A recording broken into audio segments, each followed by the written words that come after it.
Earth's lithosphere is Earth's outermost rigid shell, composed of solid rocks and their superficial loose deposits, such as soil and alluvium. Earth's lithosphere is usually thought of as discrete from and in contact with Earth's atmosphere and hydrosphere, where Earth's atmosphere is the gaseous layer surrounding it, and Earth's hydrosphere is the combined mass of gaseous, liquid or solid water found on, above or under Earth's surface. Also there is biosphere, that part of globe that encompasses all forms of life on the Earth. Our home planet, Earth, can be viewed as concentric spherical layers of crust, mantle, and core from surface to center respectively, where the outer layer, crust, is by far the smallest one. The boundary between crust and mantle is defined by the distinct change in velocity of seismological waves as they pass through layers, where this velocity change is attributed to density change as a result of composition change.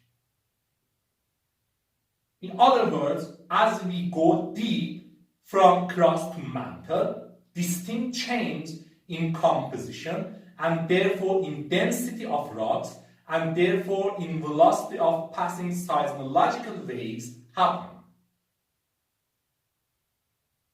In this picture of Earth as concentric spherical layers, Earth's lithosphere can be viewed as a layer that includes the crust and the uppermost mantle, or lithosphere is simply the whole crust plus a small portion of mantle, known as lithospheric mantle.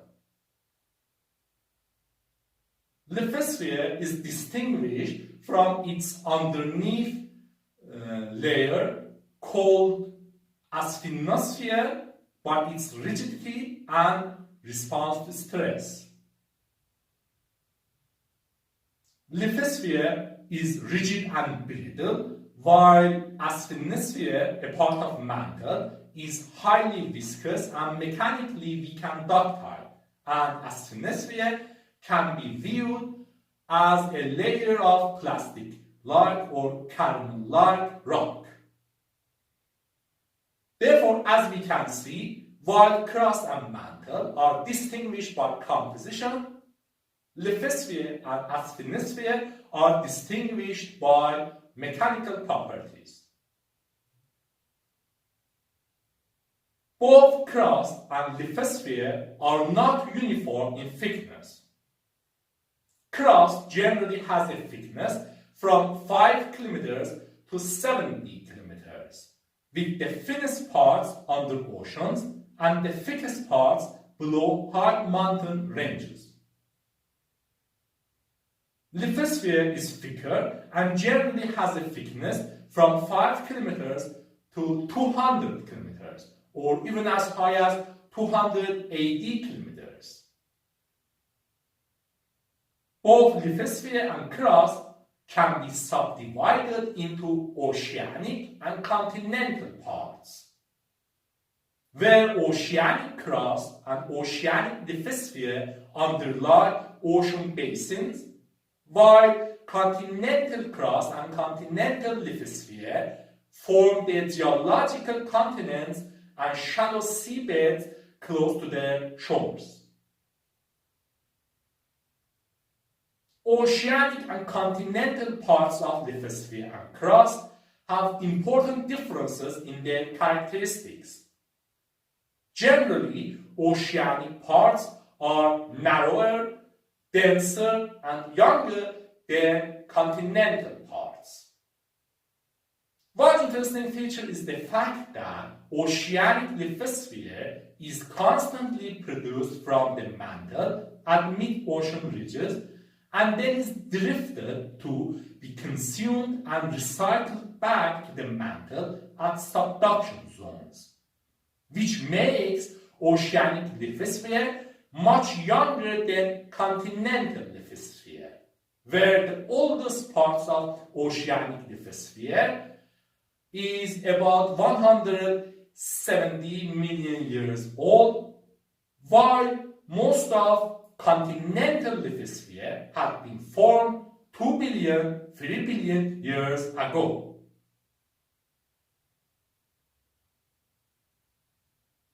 Composition of Earth's lithosphere is related to and can be analyzed in the context of composition of Earth and its non-uniformity.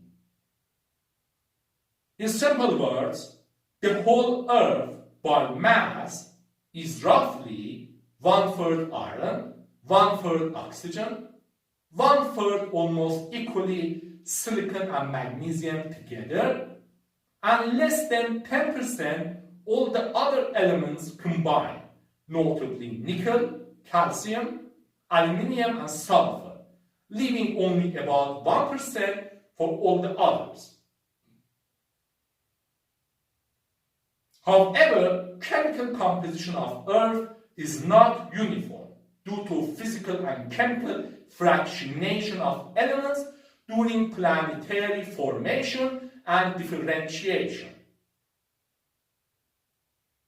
In simple words, the whole Earth can be viewed as a metallic core plus a thick silicate layer. The metallic core, dominated by metals, is Earth's core, comprised of inner core and outer core. The metallic core has about 1/2 of Earth's radius and about 1/3 of Earth's mass. The metallic core by mass is about 85% iron, 5% nickel, and 10% other lighter elements. The silicate layer, dominated by silicates, is the rest of Earth, or combined mantle and crust, where crust has much lower thickness and mass than mantle. For example, the continental crust accounts for only 0.6% of the mass of the silicate layer. In other words, the composition of the silicate layer is almost same as the composition of the whole mantle. The silicate layer, about 2/3 of Earth's mass, is a mixture of silicates and oxides, containing primarily magnesium, iron, calcium, and aluminium. The silicate layer can be approximated as a combination of 5 major element oxides of silicon dioxide or silica, SiO2, magnesium oxide, MgO, iron 2 oxide, FeO, aluminium oxide, Al2O3, and calcium oxide, CaO. The silicate layer by mass is about 44% oxygen, 22.8% magnesium, 21% silicon, 6.3% iron, 2.5% calcium, and 2.4% aluminium, leaving only about 1% for all the other elements combined. Yet again, the composition of silicate layer itself is not uniform. While mantle is richer in iron and magnesium, crust is richer in silicon, aluminium, calcium, and also sodium and potassium. For example, the continental crust by mass is about 46.1% oxygen, 28.2% silicon, 8.2% aluminium, 5.6% iron, 4.2% calcium, 2.4% sodium, 2.3% magnesium, 2.1% potassium, leaving only about 1% for all the other elements combined. Now we can have a better look at what composition of Earth's lithosphere is and how it is compared to other parts of Earth. Lithosphere, as a combination of the whole crust and a small portion of upper mantle, will have a composition between those of crust and the uppermost mantle, with both crust and uppermost mantle as major contributors.